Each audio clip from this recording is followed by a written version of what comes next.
Barnes, founder and CEO of the National Association of Women Sales Professionals. And today we are going to talk with Amy Abushan about transferable skills. Why transferable skills? Well, unfortunately, in this day and age, there are a lot of women in sales who are out of work. And some of them are thinking, you know what? The vertical I work in is great, but what if I expanded my options to work in another vertical? And then the next thing she says is, well, I really can't because I've never worked in that vertical. What if you were able to take the skills that you have in your current vertical and apply them to another? Imagine the world of opportunities that would emerge for you. So today, Amy and I are going to have a candid conversation about those transferable skills, and hopefully Rosa will be able to attend as well, and we can talk to her. So, Amy Abushan is the strategic account manager for Sika's roofing division in the Southwest region. Amy began her career with Sika in 2018, where she was a technical sales rep. Before that, worked for a local roofing company in North Texas, where she focused on marketing and sales. Amy served as the president of the North Texas chapter of IIBEC in 2020 and won Salesperson of the Year in 2021, while continuing to exceed sales throughout her career at Sika. Amy, welcome. How you doing? I'm good. Thank you so much. That's it kind of takes my breath hearing you say all of that. It's been some great accomplishments. I've been very blessed with my career at Sika so far. So thank you very much for having me on today. And yes, hopefully Rosa will be able to join us as well. She has some great input on this subject matter as well. So yes. Yeah, thank you for having us. Oh, yes. Thank you for being here. This is such an important topic. So I want to kick things off by asking, how do you identify your transferable skills? And then how do you leverage them to make a successful transition into a new industry or job role? Because that seems to be a sticking point. It is a sticking point, and I think that it's more of a sticking point for most women than it is for men. There's a very common statistic out there that says, a man will apply for a job if he feels he's even 60% qualified to do the items described in the job description, whereas a woman will not apply for a position unless she feels she's 100% capable. And I think we need to stop saying we can't and start focusing on what you can, because it's not, is that really required? Because I bet they really mean it's preferred. So if you have the ability to learn, there's your first fundamental transferable skills. You're teachable, you're trainable, you're excited, enthusiastic, you want to learn.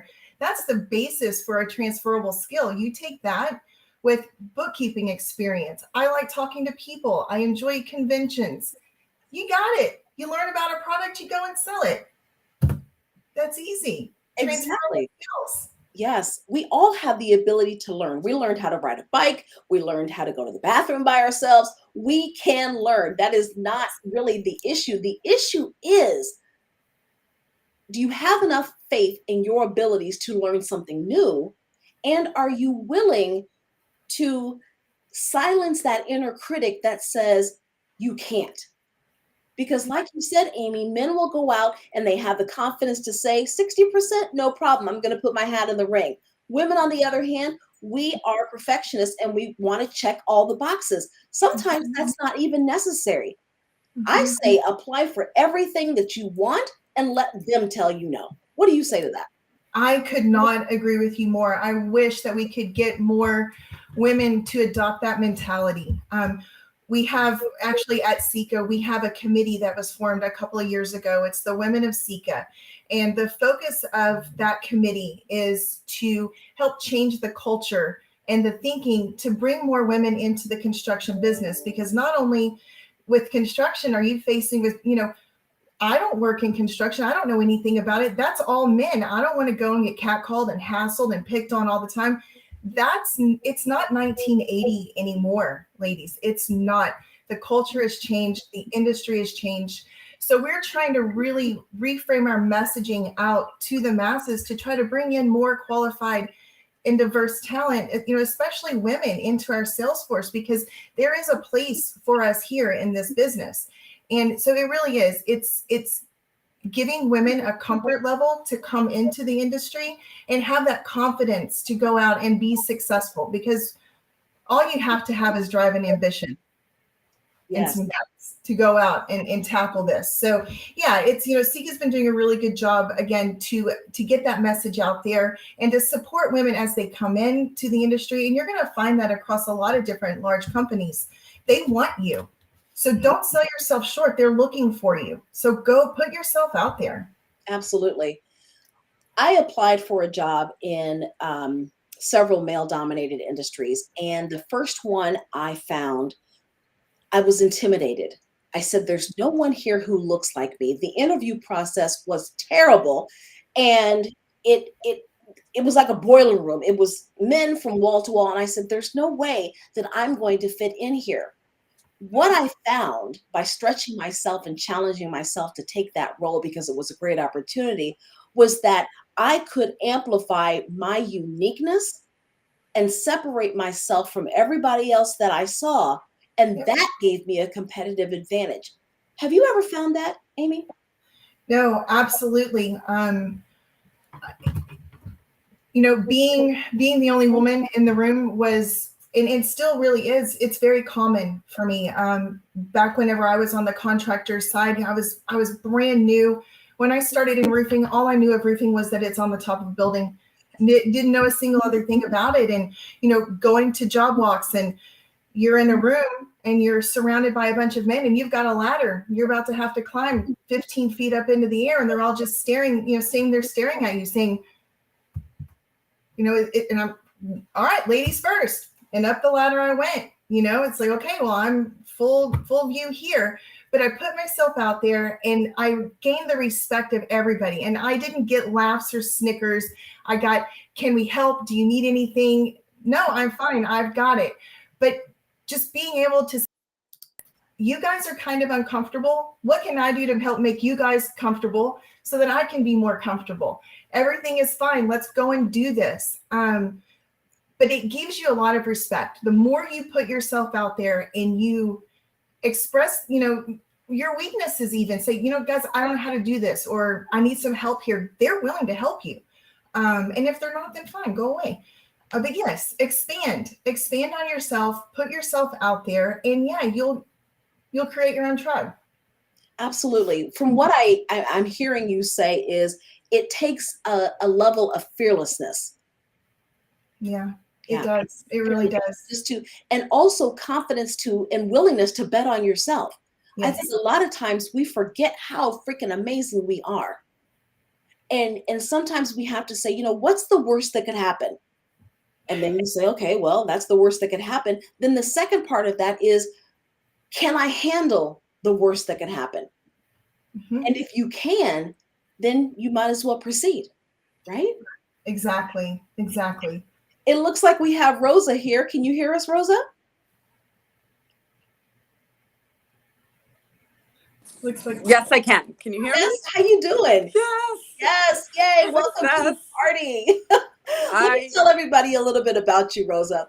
Rosa is the Senior VP of Residential Refurbishment, Sealing and Bonding for Sika Corporation, where she oversees the marketing and sales of construction products and technologies to home improvement centers around the U.S. With over 25 years experience in various positions with Sika, including product manager, marketing director, and branding manager, Rosa leads a strong team of over 30 sales and marketing pros, ensuring continuous growth and profitability for Sika in the retail space.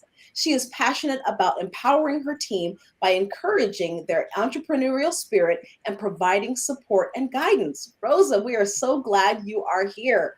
I've got a question for you. Thank you, certainly. Yes. What motivated you to make a career transition? And what are some of the key factors you considered when making the decision to join Sika? Sure. Well, mine is actually an interesting story. I started with Sika, believe it or not, I'm going to age myself here, but 27 years ago. Started with Sika, and I started as a temp. So I was right out of college. I really didn't know what I wanted to do. I had studied journalism and had gone on many, many interviews and realized maybe this is not the thing for me. So I started temping with Sika, knew nothing about the company, knew nothing that, it was a construction. I apologize that it was a construction company. And when I joined, it was so welcoming. First of all, I think that's the thing that I noticed at first. There were not many women, but the men that were there were welcoming and not in a inappropriate or patronizing way. They were extremely, extremely supportive. And so I started in marketing and I loved it. And after temping for a couple of weeks, they offered me a full-time job. And I said, well, this is not really what I went to college for. I went for journalism, but I kind of like this marketing path. And so I stayed on the marketing path for many, many years before I made the transition into sales. And when I did make that transition to sales, it was kicking and screaming because I absolutely did not think that I was set for sales. And, my manager at the time, he was extremely supportive and said, well, what do you think that you don't have that's needed for sales? And kind of went through all the different, the different attributes that I thought would, be appropriate for a sales position. And he said, well, what don't you have from those? You have everything. And I said, yeah, but I'm not really good with like pricing negotiations. I'm not good with that stuff. And he said, yeah, but you're great at the stuff that's harder to learn. He said the things that are that softer skills that are harder to learn, being personable, being outgoing, those are the things that you can't really teach. And so he said the things that you're more concerned about and that you're so worried about are things that you can learn. You can take some training classes, you can attend conferences, these are things that are teachable. And so he took a chance and, the company took a chance and I took a chance and I haven't looked back ever since. That's an amazing story. And those power skills, though, that women actually are so good at: relationship building, empathy, compassion, active listening. It is so hard to teach those things. Absolutely. I have yet to hear a manager who would say, you know what, I'd rather the product and the service and the price negotiation, all that, and the rest of it we'll teach you. No, it's normally the other way around. It's absolutely the other way around. And I found that out. Again, I was very hesitant to take that jump because I was comfortable. I was comfortable in marketing. It was something that I had done for many, many years. And I said, I am like, expert level. I've taken, so many classes. I really know this. Sales, I know nothing about. Like I know nothing about this. And I'm going to jump into a different career path and keep my fingers crossed. And they said, no, you're not. You have so many skills, so many transferable skills that we don't think of them as transferable skills.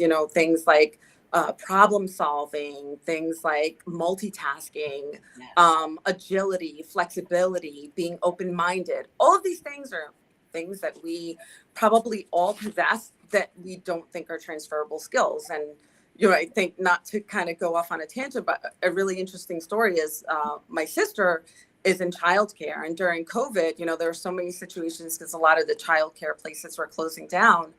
And she said, oh my goodness, if I have to find a job, I'm not qualified for anything. And I was stunned. I looked at her and I was like, you have 500 children that you oversee. What do you mean you're not qualified? And kind of listed everything that, that she has and just kind of opened her eyes to it, that don't look at things just one way. I mean, you have to really be open-minded and see a path forward and be diligent and just push on, push forward. Yeah, exactly. Sometimes there's a benefit to staying in the gray instead of the black and the white. What about the gray? What about the and rather than the or? Right? How can we make this work and enjoy it? Things like that. Amy, I've got another question for you. For the women who aren't always active in the digital social circles, but are very present behind the scenes, how can they build their personal brand and showcase their skills and experience to potential employers or clients in a new industry? That's a great question. And I, again, as I said before, I knew nothing about roofing when I jumped into roofing. I thought, okay, I have some marketing background. I can do this marketing, but marketing and sales really do go pretty well hand in hand. So it was, who's going to support? How am I going to get myself out there? How am I going to build this network? And I think, again, going back to focusing on the things that I actually did know and that I was comfortable with, and embracing that. And it's okay, well, who are the people that are in this industry that I can help build my tribe? So I started looking at industry specific associations. You mentioned IBEC. At the time, that was RCI. I learned a lot about what I know in roofing from that. With that, I also met my peers, and I started getting myself out there and networking and making a name for myself. You know, the passion and enthusiasm that I had, and really still have towards this business, it was infectious. And so from there, I decided, I want to be more involved here. So I started getting into leadership with the chapter, and, even on a national level today with chapter development. And that's what I would recommend. If you have an industry that you're interested in, go and join, find an association that works within that, and start networking. You'll be amazed at how many companies are hiring. They're all there, and they're all looking to recruit. So go find your niche. And if you get in there and it's like, you know what, these are my people, you've lost nothing. What was it? A guest lunch fee that you went to, put yourself out there. That's all it was. Just try to find your tribe, find what works for you, find those little, specific associations. That, to me, it's better than going online, building a LinkedIn page, and just going out and soliciting. Go out and meet people, shake their hands. That's my recommendation. Don't just sit behind a digital platform. Get out there and put your feet on the ground and put your face in front of others. That's excellent advice. Women are so powerful, especially when we collaborate. There are industries out there that most of us would never even think of getting a job in. Mm-hmm. But imagine what would have happened if you had closed your eyes to the opportunities at Sika. Where would you be? I would be answering someone else's phone. That's where I would be. Yeah. Instead of managing a $60 million portfolio. Exactly. That's just what it is. Yeah. Shonda Rhimes has a book, The Year of Yes, or something about that. The Power of Yes, something along those lines. And in it, she talks about saying yes to more opportunities. My word of the year is possibility. And by being open to possibility, I open myself up for more blessings. I can always say no, but I've got to first be open. Mm-hmm. Rosa, where would you be if you hadn't taken a leap of faith with Sika? Oh my gosh, I can't even imagine, honestly, because when I started, I know it probably doesn't seem this way, but I was really, really introverted and very shy. And I think, similar to what Amy was saying, it really is about building a powerful network of supportive people around you. And this is family. This can be friends. This can be colleagues, people you've met in, university. This could be your coworkers. This sometimes can be your competitors. And I think it's, learning from everyone you meet and surrounding yourself with people that are going to support you and are going to push you forward. And, I was really blessed to have that very early on at Sika. Again, it was not something that, oh, okay. And I started as a temp again, and then a marketing assistant. And who would have thought, from temp to senior VP? That's a story you don't hear very often. And it really was. I have to give kudos to just the team around me, and my mentors and my managers that were extremely supportive and really pushed me out of my comfort zone. And I can't imagine if you worked in a company that where people were not supportive, where they maybe were jealous, where they didn't want you to succeed, or they didn't want you to do better than them. And I know that many, many people face this, many women in particular face this, is that, we always feel like, okay, there's only room for certain especially in an industry like construction, there's only room for certain, amount of women. And then, okay, I have to beat this one. And there's not. There's room for all of us. There's room for all of us at the table to be supportive of one another, and to grow and really create our own. You mentioned it, Cynthia, our own possibilities. It Yes. really is about creating possibilities. And for me personally, I can't, not a word in my vocabulary. Right. Not a word in my vocabulary. Not that There word is when we join nothing speakers. that you Yeah, can't do. There's nothing. We like to say, oh, I can't do that. I can't do that. If you really start to, think about how many times a day you use that word, whether, again, it's personally and at work or at home, that shouldn't exist. There's nothing that we as women cannot do. Exactly. Exactly. With enough hard work and dedication, we can accomplish anything. And I think Mhm. sometimes we forget that. So back to Mhm. transferable skills. If you had to list the top 3 skills that have gotten you to where you are, the success that you are, what would you say they were, Amy? I would say professional communication. Do you know how to type a nicely worded email? Can you communicate to people at a higher level or potential customers without using elementary language like God, things like that? Can you type a formal letter? Mm. Yes. Then you can learn what the content should be for that letter. You know how to structure it. You know how to communicate. Mhm. Did you take speech in college? Are you comfortable with public speaking? Transferable skill. Go out there and present your products. Yes. Transferable skill.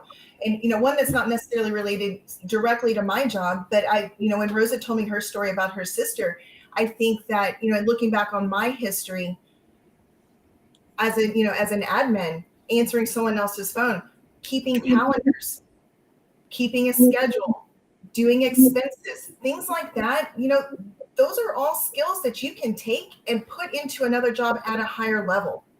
So don't sell yourself short. If you have bookkeeping, cash handling, things like that, those are all transferable. They are. The content doesn't matter at all. It's, do you know how to vocalize them? Do you know how to put them down on the paper? Transferable skill. Yes. Those are my top ones. Sorry, Rosa, I hope I didn't take all yours.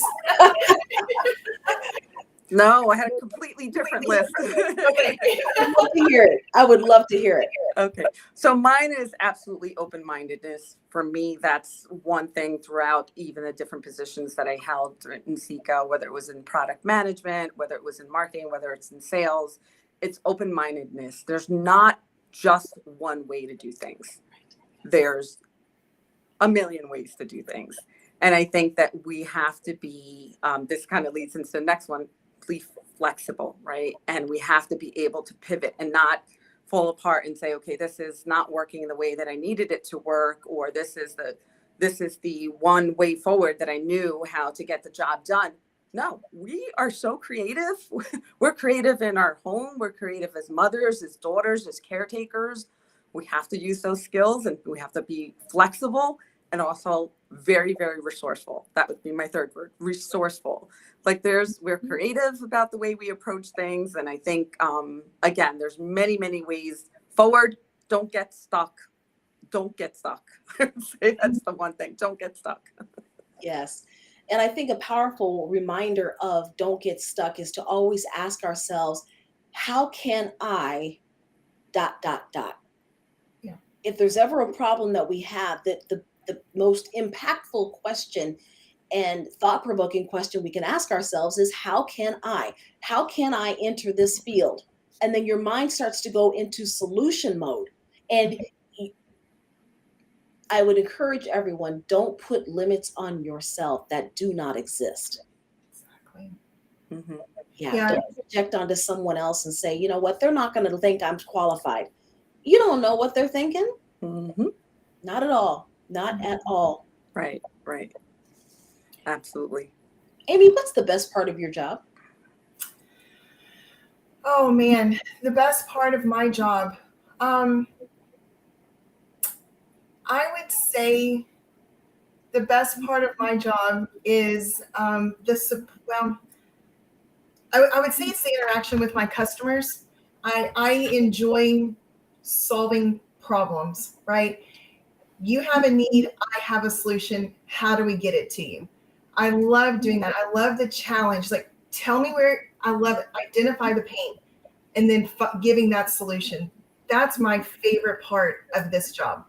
It really is. And with Sika, having the flexibility to try new things, the flexibility to say, you know what, I have this customer, we haven't really found a rep that meshes well with them. What if we did this? Go for it, go and try. So that having the passion and having the support to actually go out and engage the customers in the way that I feel is necessary to get the most return from them. That's really my favorite part, is just being able to go out and engage and solve problems for people. Yeah. So in addition to I heard relationship building as a transferable skill. I heard being detail oriented. I heard being creative. Those are all skills that you can utilize in any field. You've happened to have brought them to what you're doing and used them to excel. Yeah. Yes. What about you, Rosa? What's your favorite part of your job? Yeah, I would say, and Amy, not to say that, I don't love my customers. I do love my customers, but I have to say that for me, my favorite part is my team.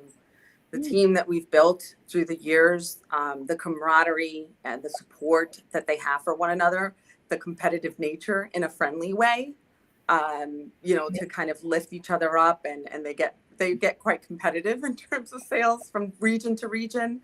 But, in the end, when they need each other, when, something happens in particular, I support the home improvement space. So I work with the Home Depot and with the Lowe's as customers. And sometimes when things happen, like, you have hurricanes that happen, or you have these natural disasters that occur, we go and we flock to those places, not only to help one another if something personal is going on within our own families or something happened to our home, but to help our customers in that way as well. So there's been times where we're in a hurricane area in, let's say, Florida, and there was some damage to the workers that work at Home Depot or at Lowe's. And we're able to go into the store and say, hey, listen, you go home, you take care of your family, and my field team will step in and not only support our department, which is building materials within the store, but if you need help in plumbing, if you need help in home decor, whatever you need so that you can go take care of your family, we got you back. And I think for me, first of all, that's a beautiful thing, because we don't have enough of that, kindness and supportiveness in this world. Right. So to see that not only within my team, but then my team interacting with the customer, it's just been so powerful. And the feedback that we get from our customers, they're so grateful, and that it actually goes beyond, just, hey, this is business and we're all trying to grow together. It goes beyond that into the community, into supporting one another. And that for me has been one of the most special things that I've seen, in particular in this position, in this space, working with home improvement. That's an incredible story. So what I hear is, being a team player, you're able to use your collaborative nature as a competitive advantage, right? Absolutely. So if I'm out there, I'm going to say, you know what, I am a team player. I'm great at relationship building, and here's how I put that on my resume to say that even though I don't have experience in this niche or in this vertical, who wouldn't? As a manager, Rosa, Amy, I'm sure if someone said on their resume, I use my ability to build teams and support others as a competitive advantage, you would say, you know what, that's exactly what I need. Mm-hmm. Yeah, absolutely. Yeah. And I think the more personal too, I think sometimes on resumes, and maybe this is looked upon not, as a positive, but I always see it as a positive. The more personal that they can get, anybody can, Google things and say, okay, here's the job that I do. That's not what I'm looking for. Anybody can Google and put things on there. You really want to know about the person. You want to know about, things outside of work, about what their hobbies, about their family. And I think that really tells the true story, because from a resume, you're never going to know the true story until you start to have those conversations. And so that's why I think it's super important for those things, for community involvement, for just things beyond what happens in the workspace as well. Absolutely.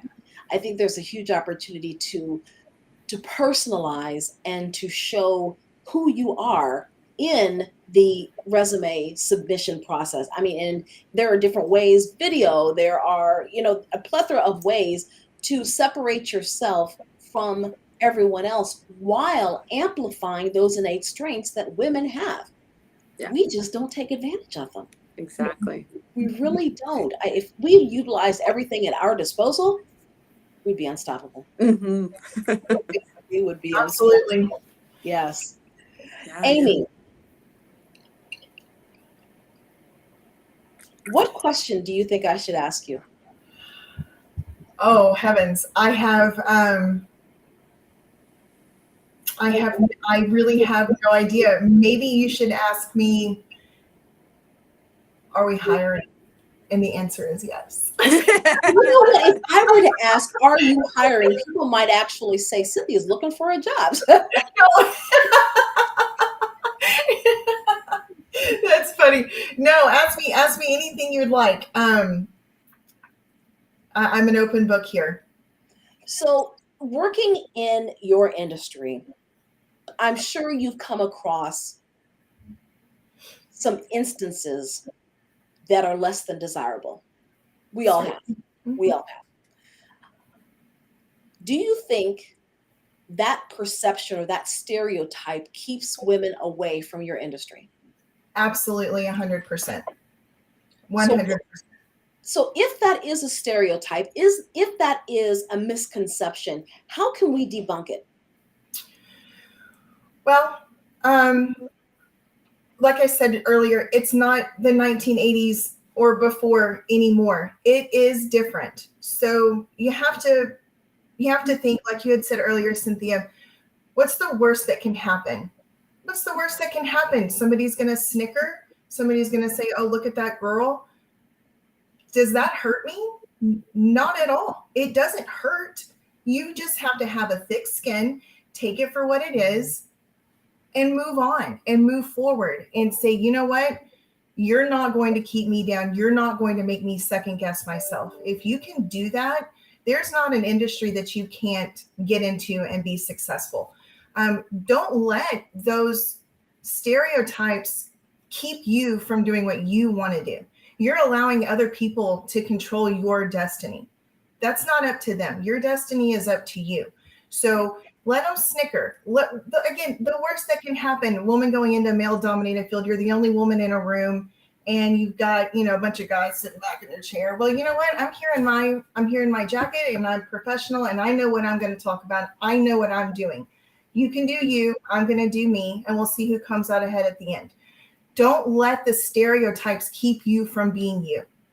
Absolutely. Yeah. Very well said. I think if I might add and piggyback on what Amy is saying as well, I think another big part of it is starting the educational process of what is out there and what's available to young adults. I'm participating actually in a couple of weeks in a junior achievement project, going into schools at a young age and really showing them, what better way than to show them, hey, here I am, here's what I do, and these are possibilities that are open for you. And I really didn't have that when I was young. I honestly, I didn't have that. I had it from my parents, not so much from the schooling, but from my parents were always, hey, the sky's the limit. You can do anything regardless. And so when I first started at Tika, never even thought of it as, wow, this is male dominated. Never crossed my mind, because my parents always instilled, you can do anything, you can be anything, and there's no can't, But I think starting educating young adults, going to universities, getting involved with universities and saying, I know a lot of the STEM programs that they have now, but even going and saying, these are fields. If you want to be a welder, you can be a welder. If you want to go into, construction, if you want to go into plumbing, these are all things that, if you want to go into it. There should be no limitations now, especially now. And it's a different time. And I think that there's still a lot of, it's still a lot of battles that we have to overcome. And I think that still a lot of mountains that we have to climb in certain fields. I mean, you see it in sports, not only in construction, you see a lot in sports. And I think for me, as educating at a very young age, especially to everybody, to young men and young women, but especially to young women, to say, hey, listen, you're not, this is not the small box that you have to fit in. That there's not a small box. It doesn't exist anymore. You can get in any box that you want. You can build your own box. You can bring your own box. Exactly. Exactly. We do have a question. And for those of you who are watching, we love questions for Amy and Rosa. So please do put them in the chat. We see them here. We do have one. And I'm not sure, Amy, Rosa, who wants to answer this, but how do you define your personal and professional values, and how have they influenced your career decisions? Yeah, I mean, I can start with that. I mean, for me, again, I think I had a great support system from very early on. As I mentioned, my parents came here from Puerto Rico, started working very young. They both worked 2 jobs to help put me through college. And, they just helped me build a very, very strong work and life ethic. And I think that's something that I've never compromised on. Oftentimes it can be a challenge when you're faced with a certain situation where you're like, okay, is this the way that the company operates? But the one thing that I would say, and that has helped me throughout my career, is there's no compromise on your work ethic. There's no right or wrong. Nobody can say, oh, Cynthia, you feel this way and you really shouldn't. Nobody can. These are your valid feelings. And, the things that you've grown up with, and again, the work ethic, life ethic, those are things that I've built and I've been able to take in both to keep, in my personal life, but also bring very much so into my professional life, and also start to instill in my children as well. So. Exactly. You cannot teach work ethic. Mm-mm. It's in you. And again, that's another transferable skill that I'm sure that both of you as leaders value. Yeah. You can teach the technology, you can teach the product or service and all of the benefits and features and all that good stuff, but you can't teach someone to work hard. Either they do or they don't. Right. Yeah, and I think integrity is something else. Integrity, your word, that sometimes that's all you have. And if you say that you're going to do something, do it. Have the courage of your convictions. If you have a view or you have an approach that you believe in, stand behind it. Have integrity, that work ethic. Those are things that employers are desperate for right now, are people that take pride in their work and have integrity. And like Rosa was saying, those are values that employers want, and that most of us here that are on this call obviously have already. So those are things that you really should be projecting about yourself in your career, especially in sales. Integrity sometimes can be missing in this field. Sometimes, Sometimes. That's what I've gleaned so far. We talked about being a team player. We talk about being collaborative, integrity, work ethic, self-pride in your work. None of those. I have yet to find a job description that lists those things. Right. But you as leaders have said these are the things that are most important. Mm-hmm. Yep.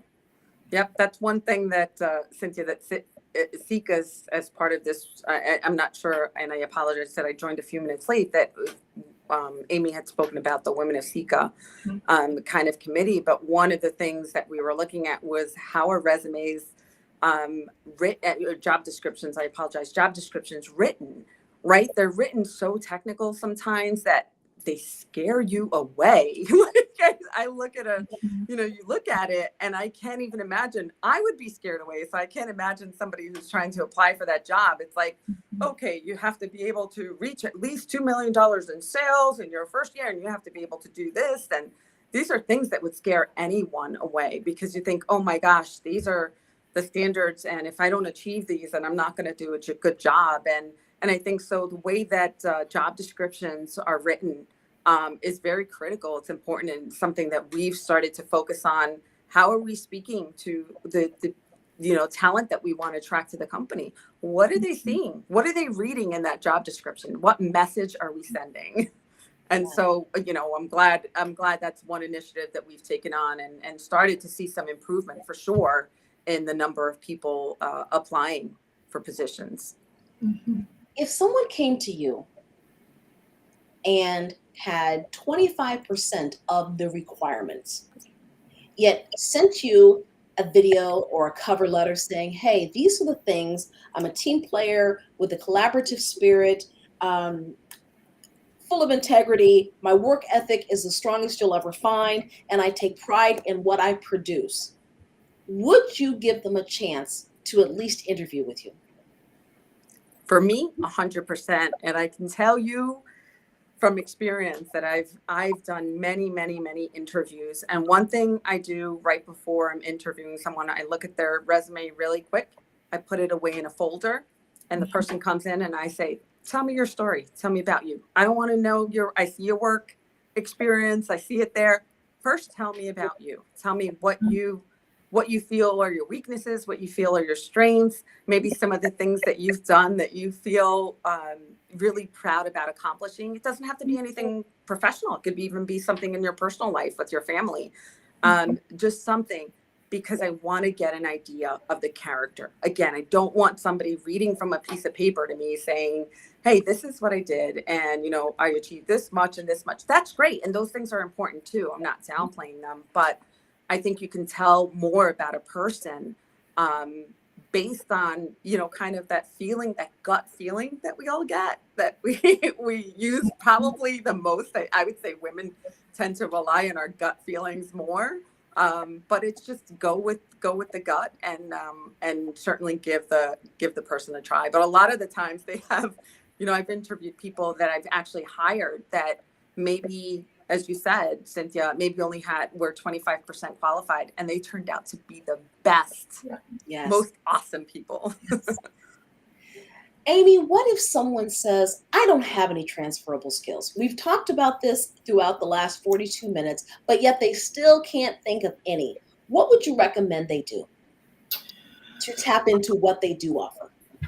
I'm a big list maker. So, thoughts get lost in your own head as they're spinning around. I mean, you know how we are. Our brains never shut off. We're constantly spinning around. So as all of your thoughts circle through your head all day, every day, you forget exactly what it is that you have. But when you write it down and say, okay, in my past job, did I get a compliment? Have I been complimented? Well, what was that? You know what, Amy? Our logistics has been running 100% for the last quarter. Good job. Well, you know what? I can coordinate. I can work schedules. Write that down. Make a list. I would suggest very strongly that you go through your entire past, every job that you've had, maybe even your very first job in high school, and think about the things that you did well. And if you can't think, it was like, well, okay, if you didn't think you did well, did somebody else tell you that you had done a good job? Jot it down. And before you know it, you're going to have a long list of things that you can do well. And they can be the tiniest things that you can build a very successful career on. But make a list, write it down, pen to paper, look at it, hold it, feel and reflect on the things that you've accomplished in your past, and then build up from that foundation. Frame it, put it on your wall, keep it. Yeah. What about you, Melissa? No, I would say the same. The list is a very, very strong one. I would say, really start with looking at what you do on a day-to-day basis, right? Just list it. Again, things that we do, right? If you're a mother, you're picking up your kids at, school, you're doing this, you're preparing lunches that you think, oh, these are not a big thing. these things are so critical, right? This planning, it takes, again, resourcefulness, it takes pivoting, it takes being a multitasker. All of these things are super duper critical. I think once you start to put a list together of what you think, first of all, of what you do in your day, but then also things that you think you do well and things that you think you don't do well. And you'd be surprised at that list that you think of things that don't do well. Ask other people what they think. Ask people in your family. Yes. Mom, what do you think? Dad, what do you think? Yeah. A coworker. What do you think are my strengths and my weaknesses? Yes. I think it's always good to get everybody's opinion, not only, like Amy said, kind of get out of your own head sometimes too, and ask those that are around you. You have this wonderful network around you. Ask them, because I bet they have a whole list of things, both good and things that could use improvement on, and that you could use that to start building your list of your skills that are transferable, things that you could work on, that perhaps can all work to build up that list and certainly help you in whatever career you decide to tackle. Definitely. I think sometimes we forget that we can do our own 360 assessment. And you can send out a message to your top 5 colleagues or friends and say, what do you think my top 3 strengths are and why? What do you think my top 3 weaknesses are or opportunities are and why? You start to get an idea of where your strengths are, and you can look and see themes. I'd also recommend a kudos folder. When I was in pharmaceutical sales, one of the things that we had to do was put together a brag book for the interview process where we could go in and say, here's a certificate for this and a kudos for that. So throughout your career, throughout high school, whatever, put in your email box a kudos folder. Every time your boss says something great about you, save that email.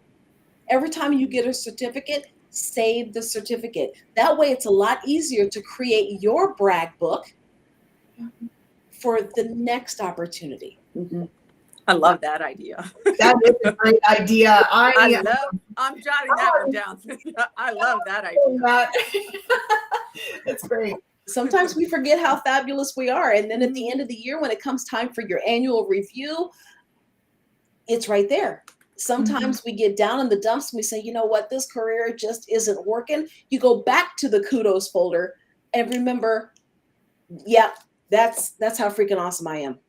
Yeah. And I think sometimes we tend to shy away from that, right? If you polled your female colleagues and asked them, what are the great things about you? What are the things that your biggest strengths?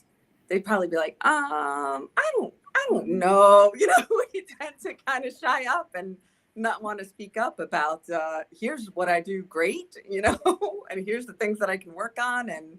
And so, yeah, I think definitely creating a brag book, that's a fabulous idea. Oh, yeah. If somebody were to ask me, Cynthia, what makes you great? Well, let me tell you. I love it. Let me tell you. And then they would say, well, what is your greatest weakness? And I would say, you know what?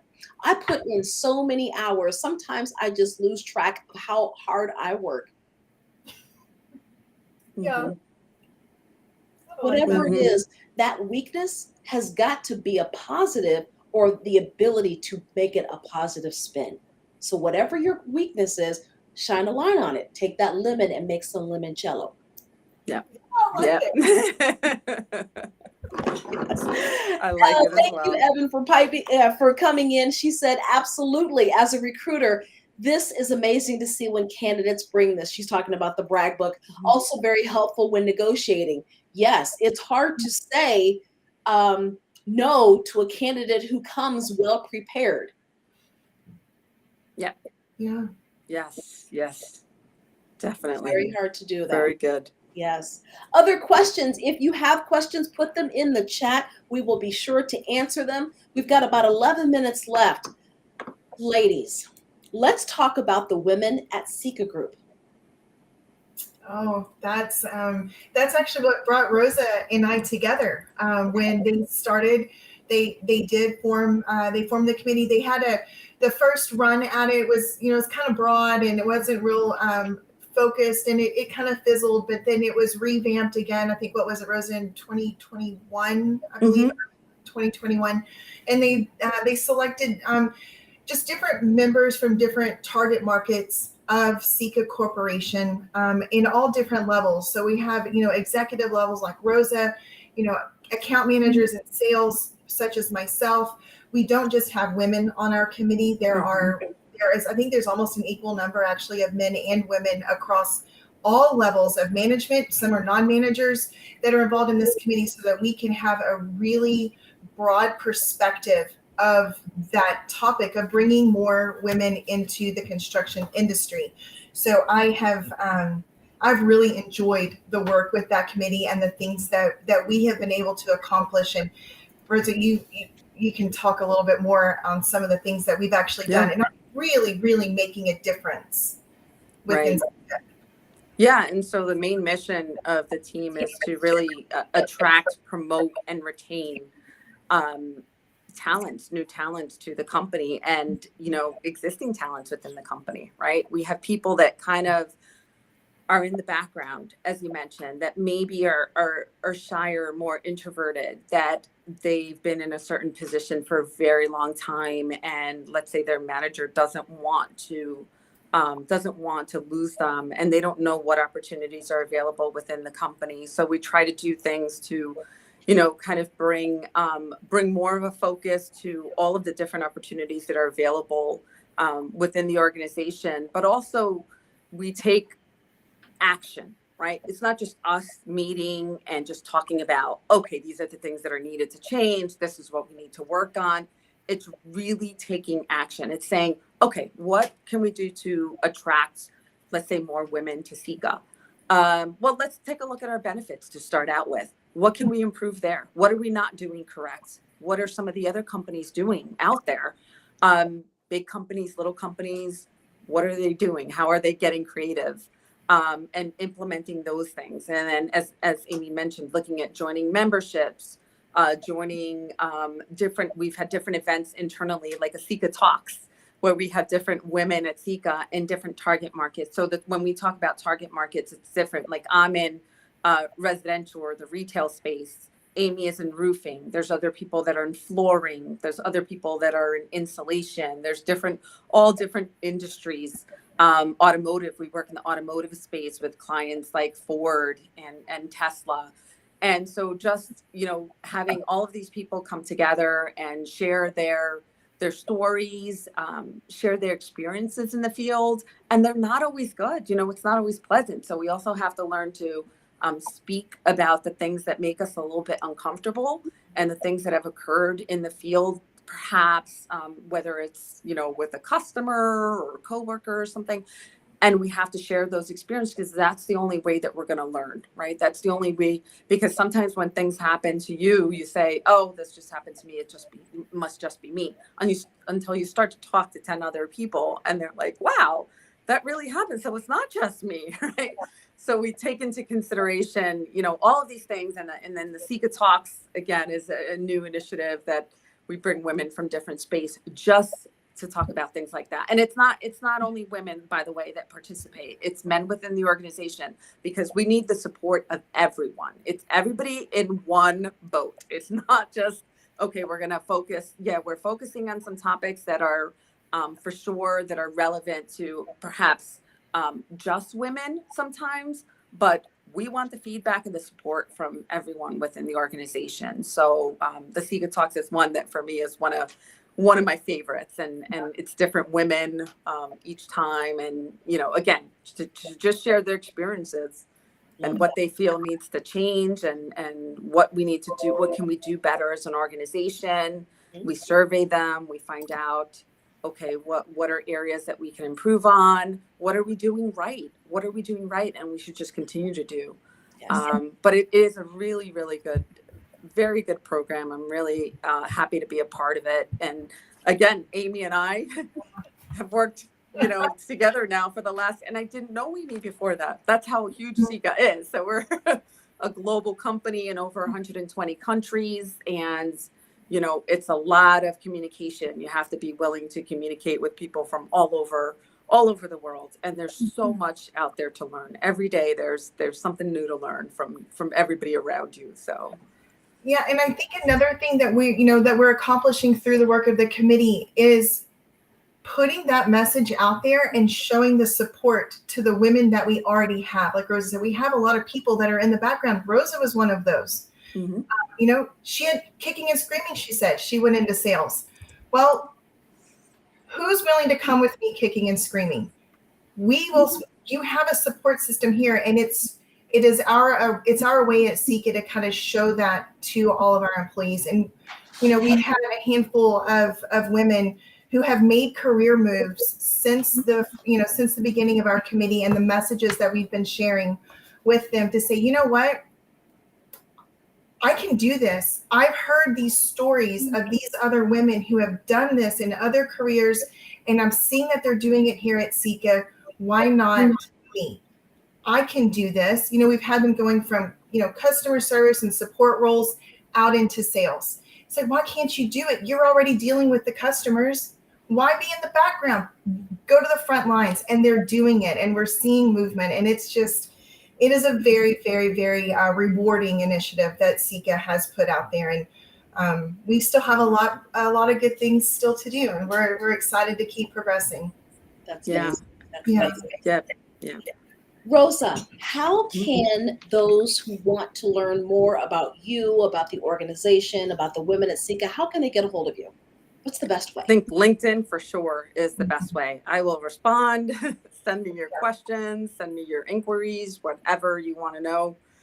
As Amy said, I'm an open book. I'm very just excited to have this opportunity, Cynthia, to really help others, because it's really what's helped me get to where I am. Again, starting from being a temp, who would have ever thought being in a position of leadership within this global company, and being invited to take a seat at the table, and then just showing them, hey, everybody should be invited to take a seat at the table, because we all have something that we bring.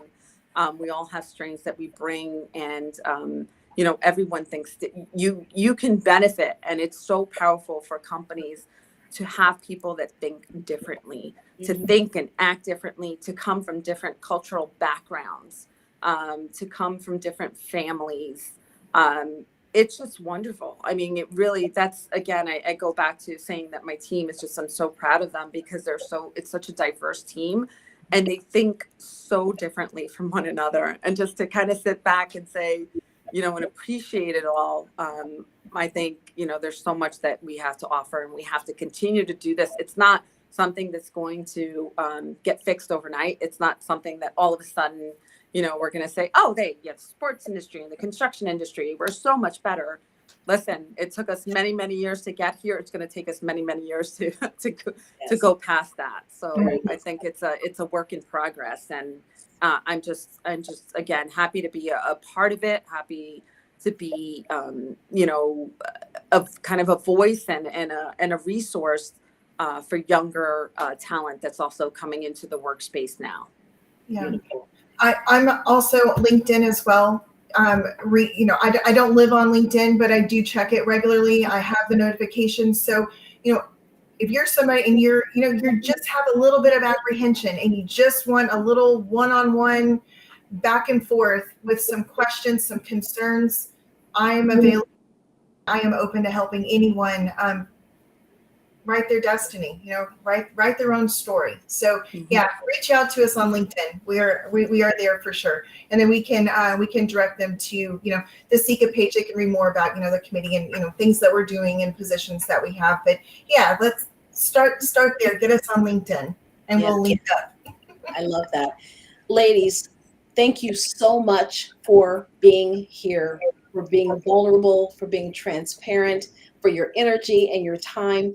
NAWSP is so proud to partner with Seeka. I am grateful for you, and look forward to the growth of the women at Seeka. Yes. Thank you. Thank you for having us. Thank you. For giving us this platform, Cynthia. I really, really appreciate it. Very much. Amy, I'm grateful. hopefully you'll come back and do another one with us next month. We have a wonderful topic on inclusive selling. Oh, great. Yeah. We'd be happy to. Yes. All right. We'll talk to you soon. Bye-bye, everybody. Thank you. Thanks, everyone. Bye.